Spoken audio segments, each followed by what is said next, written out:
जागते रहे। टीवी पर एक फिल्म चल रही थी जिसमें कुछ रोमांवी मंजर थे। मेरी तवज्जो उन्हीं पर मरकूज थी और न जाने क्यों मुझे एक अजीब सी गर्मी महसूस हो रही थी। मैंने खुद को संभाला और सोने के लिए चली गई, लेकिन मेरे जहन में कुछ अजीबोगरीब ख्यालात घूम रहे थे। मुझे नींद नहीं आ रही थी। बिस्तर पर करवटें बदलते हुए मैंने मोबाइल उठाया और स्क्रॉल करने लगी। फिर मुझे प्यास लगी। मैं आहिस्ता से उठी और पानी पीने के लिए किचन की तरफ बढ़ने लगी।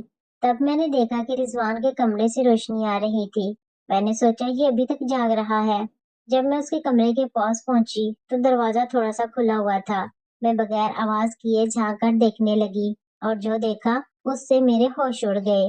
रिजवान अपने मोबाइल पर मेरी तस्वीर देख रहा था। मेरा चेहरा शर्म से लाल हो गया। फिर एक अजीब सी खुशी भी हुई कि कोई मुझे इस तरह चाहता है। मैं अंदर गई और कहा, रिजवान ये क्या कर रहे हो तुम? वो चौंक गया और जल्दी से फोन बंद करते हुए बोला, कुछ नहीं आपो।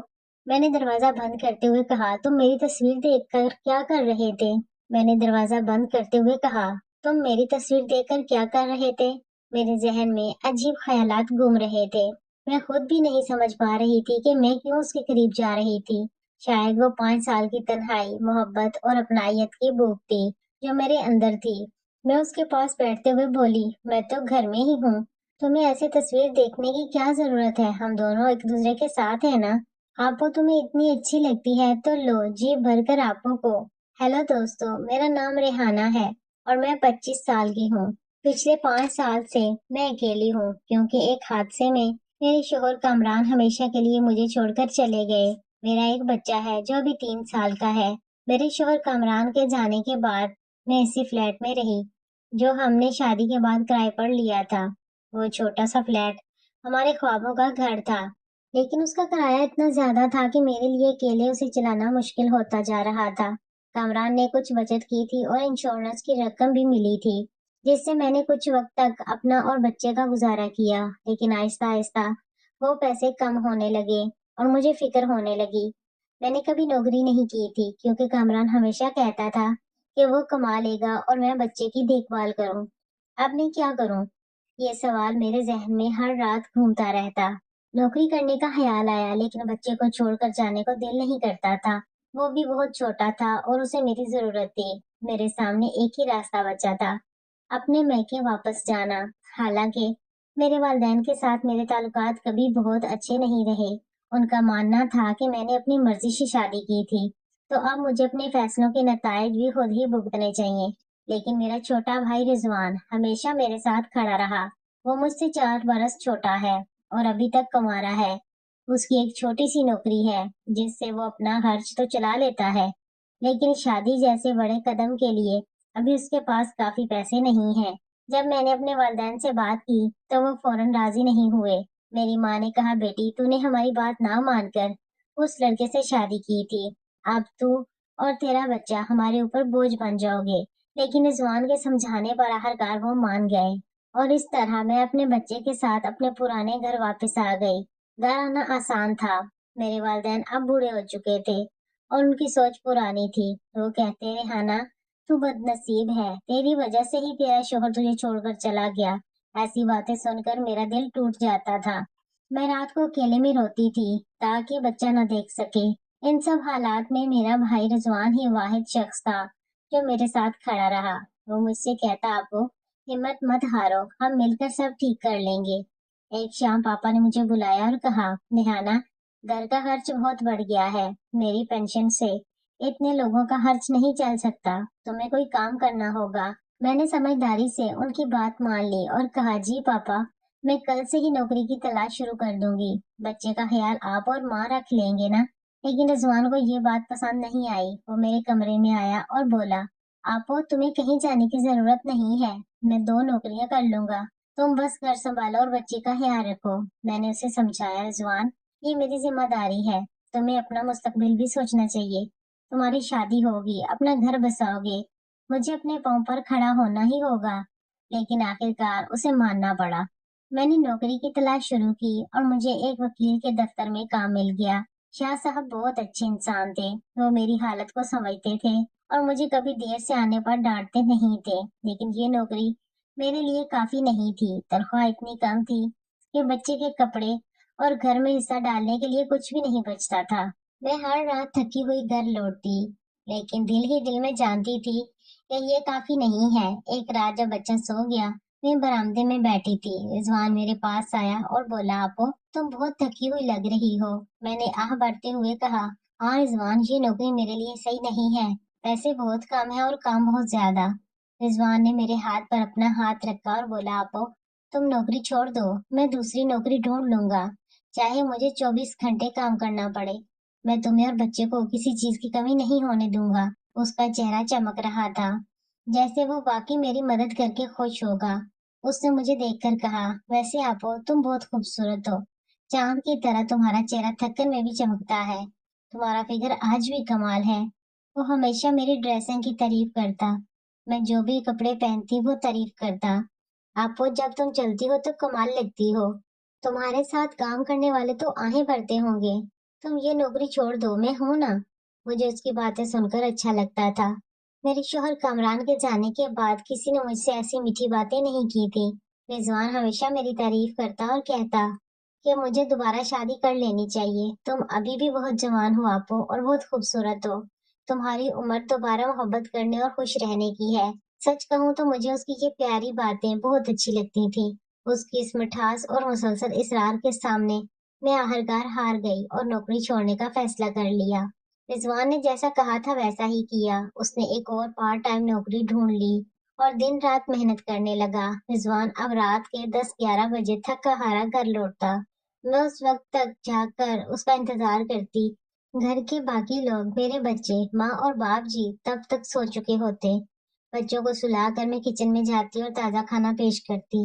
रिजवान के कपड़े धोना, उन्हें इस्त्री करना और उसकी छोटी छोटी जरूरियात का ख्याल रखना मेरी रोजमर्रा जिंदगी का हिस्सा बन गया था। रेहाना आपो तुम्हें इतनी मेहनत करने की जरूरत नहीं है, रिजवान कहता जब मैं छाबे में गरम गरम रोटियां रखती। मैं मुस्कुरा कर जवाब देती, अरे नहीं, मैं क्या करूंगी, तुम दिन भर इतनी मेहनत करते हो, ये तो मेरा फर्ज बनता है। खाना खाते हुए हम दोनों बातें करते। रिजवान अपनी नौकरी के किस्से सुनाता और मैं अपने दिन की छोटी छोटी बातें बताती।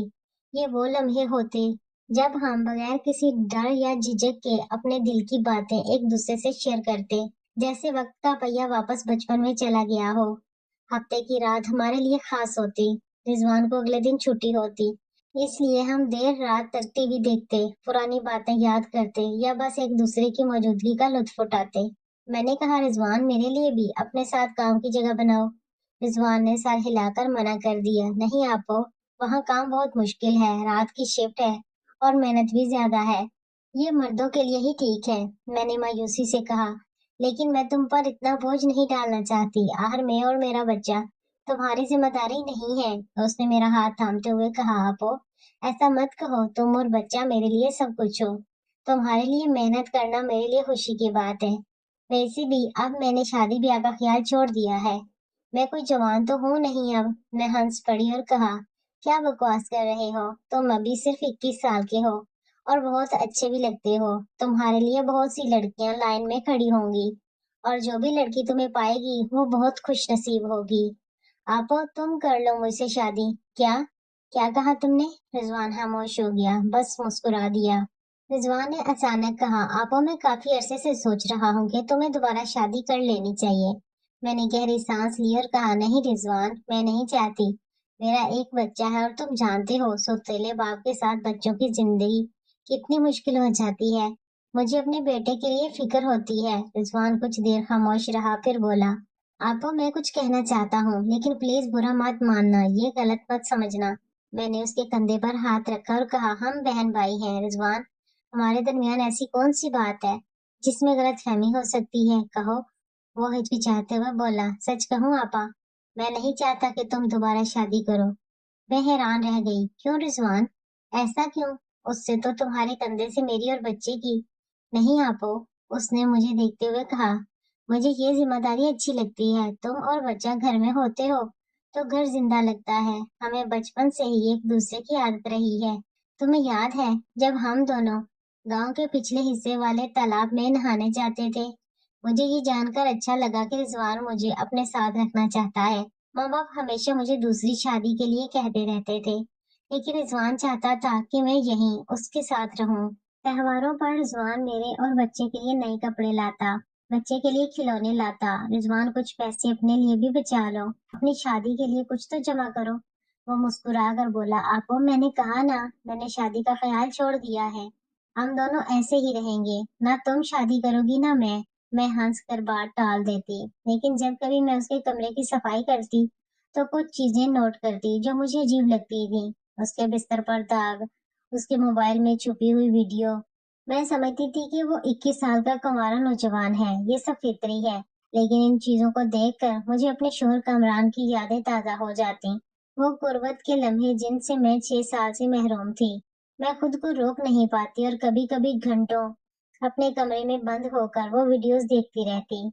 ایک رات ہم دونوں دیر تک جاگ رہے تھے، ٹی وی پر ایک فلم چل رہی تھی جس میں کچھ رومانوی منظر تھے، میری توجہ انہی پر مرکوز تھی، اور نہ جانے کیوں مجھے ایک عجیب سی گرمی محسوس ہو رہی تھی۔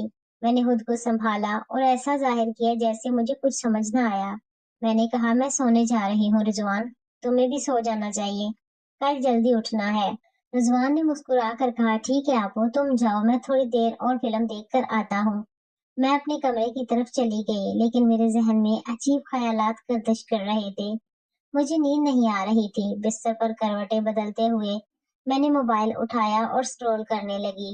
اچانک گلا خشک محسوس ہوا، مجھے پیاس لگی تھی۔ میں آہستہ سے اٹھی اور پانی پینے کے لیے کچن کی طرف بڑھنے لگی۔ راہداری سے گزرتے ہوئے میں نے دیکھا کہ رضوان کے کمرے سے روشنی آ رہی تھی۔ میں نے دل میں سوچا، یہ ابھی تک جاگ رہا ہے۔ رضوان کی عادت تھی لائٹ جلا کر سونے کی اور پھر بجلی کے بل پر شکایت کرنے کی۔ میں نے سوچا لائٹ بند کر دوں۔ جب میں اس کے کمرے کے پاس پہنچی تو دروازہ تھوڑا سا کھلا ہوا تھا۔ میں بغیر آواز کیے جھانکنے لگی اور جو دیکھا اس سے میرے ہوش اڑ گئے۔ رضوان اپنے موبائل پر میری تصویر کو بڑا کر کے دیکھ رہا تھا، وہ عید والی تصویر جس میں لال ساڑی میں تھی، جس کا بلاؤز تھوڑا ڈیپ گلا تھا، اور وہ کچھ ایسا کر رہا تھا جسے دیکھ کر میرا چہرہ شرم سے سرخ ہو گیا۔ میرا دل تیزی سے دھڑکنے لگا۔ میں وہیں کھڑی رہ گئی، نہ اندر جا پا رہی تھی نہ واپس جا رہی تھی۔ میرے ذہن میں خیالات کا طوفان اٹھا، غصہ، خوف اور کچھ اور جس سے میں نام نہیں دے سکتی تھی۔ شاید ایک عجیب سی خوشی کہ کوئی مجھے اس طرح چاہتا ہے، 5 سال بعد کوئی مجھے ایک عورت کے طور پر دیکھ رہا ہے۔ میرے اندر کی بھوکی عورت باہر نکلنے کو تڑپ رہی تھی۔ میں نے ہمت کی اور دروازہ دھکا دے کر کھول دیا۔ رضوان، یہ کیا کر رہے ہو تم؟ میری آواز کانپ رہی تھی۔ وہ چونک گیا، جلدی سے خود کو کمبل میں چھپا لیا اور فون بند کر کے نظریں چراتے ہوئے بولا، کچھ نہیں آپو، میں تو بس… میں نے کہا، میں نے سب دیکھ لیا ہے رضوان۔ دروازہ بند کرتے ہوئے میں نے کہا، تم میری تصویر کیوں دیکھ رہے تھے؟ وہ بھی اس طرح؟ وہ خاموش رہا، سر جھکائے۔ میرے ذہن میں عجیب خیالات آ رہے تھے۔ میں خود بھی نہیں سمجھ پا رہی تھی کہ میں کیوں اس کے قریب جا رہی ہوں۔ شاید وہ 5 سال کی تنہائی، رات کا سناٹا، یا محبت اور اپنائیت کی وہ بھوک جو میرے اندر برسوں سے تھی۔ میں نے اس کے پاس بیٹھتے ہوئے کہا، دیکھو رضوان، میں تو گھر میں ہی ہوں، تمہیں ایسا کرنے کی کیا ضرورت ہے؟ ہم دونوں ایک دوسرے کے ساتھ ہیں نا، ایک دوسرے کی امید، ایک دوسرے کی ضرورت، اس سے شاید ہماری زندگی آسان ہو جائے۔ رضوان نے پہلی بار میری آنکھوں میں دیکھا۔ اس کی آنکھوں میں تجسس، امید اور خوف سب کچھ تھا، جیسے وہ اسی لمحے کا انتظار کر رہا ہو۔ اس نے دھیمی آواز میں کہا، آپو، کیا تم واقعی… اس کی آواز کانپ رہی تھی۔ گھر میں سناٹا تھا، بچے گہری نیند میں تھے، ماں باپ اپنے کمرے میں سو چکے تھے، اور پھر جیسے کوئی بند ٹوٹ گیا۔ رضوان نے آہستہ سے میرا ہاتھ تھاما اور اس کا لمس بجلی کی طرح میرے جسم میں دوڑ گیا۔ 5 سال کی تنہائی، تشنگی، بھوک ایک لمحے میں جاگ اٹھی۔ ہم دونوں نے ایک دوسرے کو وہ دیا جس کی ہمیں کمی تھی، محبت، قربت اور اپنائیت۔ اس رات ہم ایک دوسرے میں اس طرح کھو گئے جیسے برسوں بعد ملے ہوں۔ وہ لمحہ اتنا گہرا اور شدت سے بھرا تھا کہ میں اسے لفظوں میں بیان نہیں کر سکتی۔ اس رات کے بعد ہماری زندگی بدل گئی۔ اب ہم بھی گھر والوں کے سامنے بھائی بہن تھے، لیکن جب سب سو جاتے تو ہم وہ بن جاتے جو ہمارے دل چاہتے تھے۔ یہ سلسلہ کئی مہینوں تک چلتا رہا۔ پھر ایک صبح جب میں اپنے کمرے میں تھی، میرے پیٹ میں اچانک مروڑا اٹھا اور مجھے کیا آ گئی۔ پہلے تو میں نے سوچا شاید کچھ غلط کھا لیا ہوگا، لیکن اگلے دن بھی یہی ہوا۔ میرے دل میں شک پیدا ہوا۔ میں چپکے سے گاؤں سے کچھ فاصلے پر واقع ایک قبائلی بستی میں گئی، جہاں بوڑھی مائیاں رہتی تھیں جو گاؤں کی عورتوں کے مسائل کا علاج کرتی تھیں۔ एक बूढ़ी माँ ने मेरे पेट पर हाथ फेरा, मेरी आंखों में देखा और कुछ सवाल किए। फिर आहिस्ता से बोली, बेटी रेहाना, तुम्हारे पेट में। ये सुनकर जैसे मेरे सर पर आसमान टूट पड़ा। मैं सुन्न हो गई। मेरे कानों में सिर्फ एक ही आवाज गूंज रही थी। मेरा पूरा जिस्म कांपने लगा। मैंने खुद को कोसना शुरू कर दिया। मैंने ये क्या कर दिया अपने ही भाई के साथ, और अब ये हाल। घर पहुंचकर मैं सीधा रिजवान के पास गई, जो अभी अभी काम से लौटा था। मैंने कांपती हुई आवाज में कहा, रिजवान भाई, मुझे तुमसे कुछ कहना है। क्या हुआ आपको? उसने मेरे चेहरे को देखकर फिक्रमंदी से पूछा। मैं हिचकियां लेने लगी और उसे सब कुछ बता दिया। रिजवान का चेहरा जर्द पड़ गया। रिजवान ने कहा, हम मेले के बहाने शहर जाएंगे, वहां कोई हमें नहीं जानता। अगले दिन हम दोनों शहर गए। एक छोटे से क्लिनिक में डॉक्टर ने मेरा मुआयना किया और तस्दीक कर दी। मैंने भारी दिल के साथ रिजवान से कहा, ये हमारी गलती का नतीजा है, हम इसे आगे नहीं बढ़ा सकते। रिजवान ने मेरा हाथ थामा और इस बात में सर हिलाया। डॉक्टर से मशवरा लेने के बाद मैंने वो कदम उठाया जो शायद मेरी जिंदगी का सबसे मुश्किल फैसला था। गांव वापस आने के बाद मेरा दिल और जहन दोनों बोझल थे। मैंने रिजवान से कहा, अब हमें अपनी अपनी जिंदगी अलग करनी होगी। मैं अपने बच्चे के साथ कहीं दूर चली जाऊंगी और तुम अपनी जिंदगी शुरू करो। रिजवान की आंखों में आंसू थे। उसने कहा, माफ करना आपको, मैंने तुम्हें इस हाल तक पहुंचा दिया। मैंने उसके कंधे पर हाथ रखते हुए कहा, नहीं रिजवान, इसमें हम दोनों की गलती थी, लेकिन अब हमें सही रास्ता इख्तियार करना होगा। अचानक रिजवान ने मेरा हाथ पकड़ लिया और कहा, आपो, मैं तुमसे कुछ पूछना चाहता हूँ। मैंने आहिस्ता से कहा, क्या? उसने कहा, क्या तुम मेरे साथ चलोगी? तुम और बच्चा, हम सब शहर चलें, वहाँ कोई हमें नहीं जानता, हम साथ रह सकते हैं, किसी को कुछ पता नहीं चलेगा। मैं उसकी बात सुनकर हैरान रह गई। मैंने कहा, रिजवान, क्या तुम पागल हो गए हो? ये गलत है। उसने जज्बाती होकर कहा, क्यों आपो, हम एक दूसरे से मोहब्बत करते हैं, हम साथ खुश हैं, बच्चा भी मुझसे मोहब्बत करता है। मैंने उसका हाथ झटक दिया और कहा, बस करो रिजवान, हम ऐसा नहीं कर सकते, ये गुनाह है, और अगर कभी किसी को पता चल गया तो हम कहीं भी चले जाएं, हमारा सच हमारे साथ रहेगा। रिजवान ने मेरी तरफ देखा और उसकी आंखों में आंसू और आग दोनों थे। उसने दर्द भरी आवाज में कहा, मैं तुम्हारे बगैर नहीं रह सकता आपो, मैं तुमसे मोहब्बत करता हूँ, सिर्फ बहन के तौर पर नहीं। मैंने सख्ती से कहा, ये मोहब्बत नहीं, ख्वाहिश है रिजवान। हालांकि मैं जानती थी कि ये सिर्फ ख्वाहिश नहीं थी, हमारे दरमियान कुछ और भी था, लेकिन उसे नाम देना गुनाह था। रिजवान वहां से उठकर अपने कमरे में चला गया। मैं वहीं आंगन में बैठी अपनी किस्मत पर रोती रही। अगली सुबह जब मैं उठी तो देखा कि रिजवान का कमरा खाली था। वो अपना बैग लेकर जा चुका था। उसने एक खत छोड़ा था जिसमें लिखा था, मेरी प्यारी आपो, मैं जा रहा हूँ ये शहर छोड़कर, तुम सही कहती हो, हमारा साथ रहना गलत है। मैं नहीं चाहता कि मेरी वजह से तुम्हारी या बच्चे की जिंदगी में कोई मुश्किल आए। मैंने शहर में नौकरी कर ली है, हर महीने पैसे भेजता रहूंगा। जब तक मैं हूँ, तुम्हें और बच्चे को किसी चीज की कमी नहीं होगी। माफ करना आपो, तुम्हारा रिजवान। एक छोटी सी गलती इंसान को कहां से कहां तक ले जाती है। तो नाजरीन, आपको ये कहानी कैसी लगी? अपने ख्यालात